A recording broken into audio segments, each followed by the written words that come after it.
Her plain looks made her an easy target for classmates' mockery. When Annie removed her hat, the entire class gasped at her transformation. Just 3 days earlier, she'd been known as the school's ugly duckling. Her frizzy curls and thick glasses, defining her signature look. Painfully shy, her greatest wish was to fade into the background. By constantly shrinking from attention, she'd mastered becoming invisible. Whoops. Sorry, didn't see you. Teenage crushes. Perfectly natural. Annie had her own secret crush too. The painful part? Watching her crush flirt with others while she hid in corners, imagining herself in those romantic scenes. Constant ridicule chipped away at her self-esteem, making her freeze with panic when forced onto stage. Each time, she'd retreat amidst snickers and her own humiliation. But fate works in mysterious ways, often turning lives upside down unexpectedly. Her mother announced a visit to a grandmother she'd never met, with no explanation of who she really was. Nervous but curious, Annie arrived at an imposing estate, where solemnity hung in the air, a stark contrast to her free-spirited nature. The moment she stepped on the lawn, a surveillance camera blared a stern warning. Inside, she met a grandmother who radiated regal elegance, making Annie's messy self feel utterly out of place. Their first meeting, the grandmother presented a cherished heirloom, a family legacy finally finding its rightful heir, and was unaware of this gift's true value, and handled it carelessly. Grandma felt distressed, yet could only sigh inwardly at her granddaughter's lack of decorum. After the housekeeper brewed the exquisite tea, their meeting commenced. The brief conversation revealed her grandmother's identity. This woman who looked like a queen, was actually the queen. Then Grandma dropped an even bigger bombshell, shattering Anne's peaceful existence. After her father's sudden death, she became Genovia's sole heir. From this moment, she was Princess of Genovia. This abrupt identity shift left and stunned. She couldn't believe someone as ordinary and insecure as her could possess such noble lineage.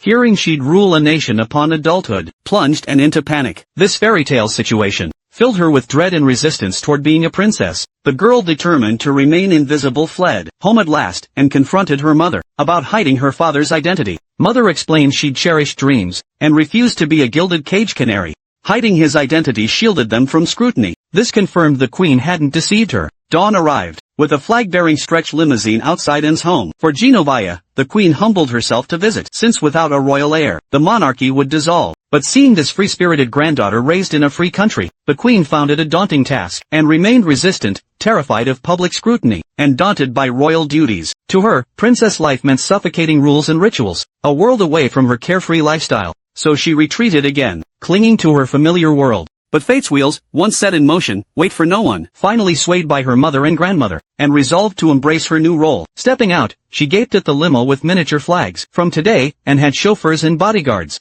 But compared to this hearse-like limousine, she missed her beloved junker. Her 20-year-old Mustang was her dream car, though its $500 price tag remained out of reach. Now embracing her royal title, she needed proper princess training. Returning to the palace, and began her grueling princess makeover. The queen designed rigorous lessons, from regal walks to formal dining etiquette, each detail meticulously honed, like a butterfly struggling from its cocoon, and endured painful transformation. Her attempts at graceful strides became comical stumbles. During meals, Hermes scarves restrained her to chairs, forcing posture-perfect agony. Only in dance did Anne show natural grace. The only downside is that dancing with her really puts the bodyguards through their paces. Luckily, this girl didn't let these challenges defeat her. With sheer willpower and determination, she's working hard to learn and grow. Midway through her transformation, Anne got a stunning makeover. But her thick, unruly curls really gave the royal stylist a tough time. When the queen saw her granddaughter's dramatic new look, she was visibly moved. And when Anne saw her reflection in the mirror, she sat frozen in the chair, stunned. Since getting her own luxury car, Anne and her best friend Lily hadn't touched their bikes. But today, seeing Anne, Lily almost lost interest in the luxury ride. Best friends want each other to succeed when they're both ordinary. But when one suddenly changes, the other can turn green with envy. Under Lily's barrage, Anne hid her hairstyle under a hat. But Lily kept pressing, convinced Anne was hiding something. Finally, threatened with losing their friendship, and confessed her unbelievable secret. Strangely, learning Anne was a princess, Lily wasn't jealous at all. She got even more excited than Anne. After Anne's stern warning, Lily vowed to keep her identity secret. Whether from her new look or the queen's wise guidance, and shed her timidity, growing visibly more confident. This newfound confidence made Mike, her secret admirer, feel a sense of urgency. Before his sister could catch up, he mustered his courage and asked Anne out. "I hope Mike can come see my band perform this weekend." Anne's always had a soft spot for this genuinely kind boy, so she agreed without hesitation. But the road to growth is never smooth. Someone leaked Anne's royal identity, and soon media swarmed the school. Thanks to the principal's timely intervention, Anne dodged the media frenzy. Her grandmother rushed to school upon hearing the news, bringing along the royal stylist who leaked the secret. Though paid for the scoop, he claimed money wasn't his motive. just wanted the world to meet their beautiful princess. The queen didn't reprimand him. Royals constantly face media scrutiny, and Anne must learn this too. As future ruler of Genovia, amid the media storm, Anne attended her first state dinner, but the stifling formality overwhelmed her. She accidentally set a minister's sleeve aflame with a candle. Brain freeze from ice cream made her yelp. A crystal goblet slipped through her fingers. Reaching for dropped grapes, she triggered a domino effect. The grand banquet dissolved into chaotic mess. Humiliated, and drowned in self-doubt, Grandma and the ministers must be so disappointed. Am I even fit to be princess? In her lowest moment, Grandma offered comfort. While I'm in town, show me your California life. And her little suggestion reignited Anne's smile and passion. Grandma helped her granddaughter buy the used Mustang, letting the queen experience the thrill of riding shotgun. Their first stop was an arcade, where the ever-elegant Grandma tried arm wrestling, even bending the rules to win. Next, they took silly photos in a photo booth, though the queen struggled to loosen up for the camera. Finally, they explored Fisherman's Wharf, and shared Anne's favorite hot dogs. During this time, Grandma shared stories of her youth, revealing both hidden joys and sorrows. By day's end, their bond had deepened considerably, and learned an important truth. Even the queen had her awkward, mistake-filled moments. As her anxiety about her status faded, she became more outgoing and confident. Former bullies now desperately claimed to be her best friends. Even her longtime crush dumped his girlfriend for her. To Anne's astonishment, Ryan asked her out, thrilled, and immediately found Mike to apologize for missing his band show, as she now had other plans. What could Mike say? He graciously accepted her apology, but as she walked away, his world seemed to lose its color. Like most girls, Anne spent all morning preparing for the party, hoping for her first kiss, and that fairy tale moment when she'd lift her foot like a princess. But perfect fantasies often shatter against reality's harsh edges. Just as Annie was lost in Ryan's embrace, a helicopter suddenly appeared overhead. The paparazzi had spared no expense to capture the princess's private moments. The interruption shattered the romantic mood completely. In the chaos, Ryan guided Annie to a beachside cabin. Flustered, Annie quickly apologized for the disruption. Unbeknownst to her, this played right into Ryan's plan. The cramped space became the perfect setting for intimacy. Seeing his chance, Ryan moved in for a kiss. Oh. Meanwhile, paparazzi had surrounded the cabin. The moment Annie stepped outside, camera flashes lit up the night like daylight. As Annie tried to retreat, Ryan blocked her path.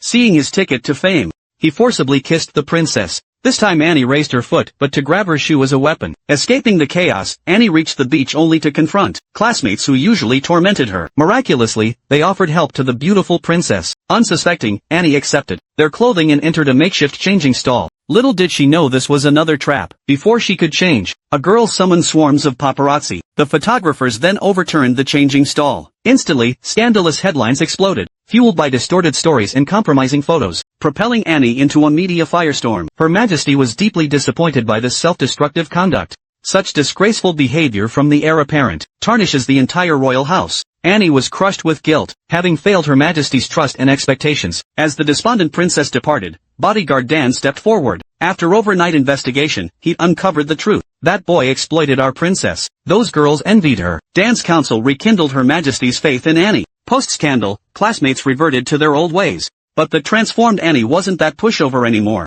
Though not yet immune to ridicule, she now calmly ignored them. Annie apologized to Lily for missing her TV appearance, then confessed she'd quit being princess. To her surprise, Lily, who'd constantly criticized her royal shortcomings, suddenly changed her tune.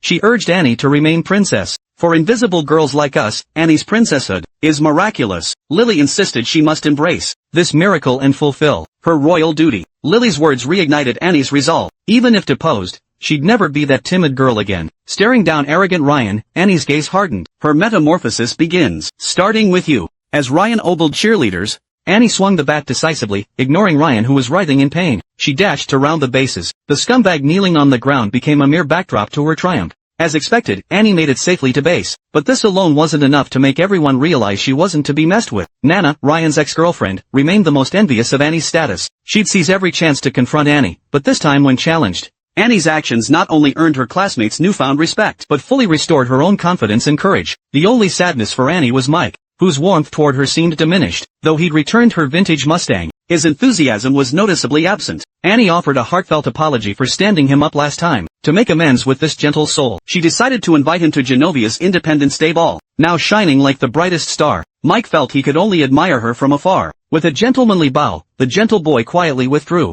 As dawn broke, the Queen's limousine appeared outside her granddaughter's home. Having misjudged Annie before, Her Majesty came personally to apologize. She also brought a gift from Annie's late father. Though untrained in courtly ways, the Queen murmured, "I believe you'll make a fine princess." A true princess isn't about tiaras and fairy tales, nor marrying princes for others' idea of happiness, but embracing the duties that come with the crown. Yet for 15-year-old Annie, this burden still felt immense. She feared disappointing the nation and her grandma queen, so she resolved to renounce her princess title. Her grandmother respected Annie's decision, but insisted Annie personally announce it at the ball. The mere thought of public speaking made Annie's knees tremble, recalling her past stage fright during QS. Her hard-earned confidence evaporated instantly. Annie begged her grandmother to handle the media announcement, but this was the Queen's non-negotiable condition. Despite all her trials, Annie still retreated into her shell when faced with this challenge. While packing her belongings, she discovered her father's letter, the words that changed everything. "Courage isn't the absence of fear," he wrote, "but finding what matters more than fear. Bravery may not conquer all, but cowardice won't win a single battle." He urged Annie to choose between who she was and who she could become, then embark on her journey with that courage. Reading these words, Annie's resolve crystallized. No more running, she'd face her duties head-on. Though rain pounded outside, nothing could stop her now. Meanwhile, Mike received Annie's peace offering.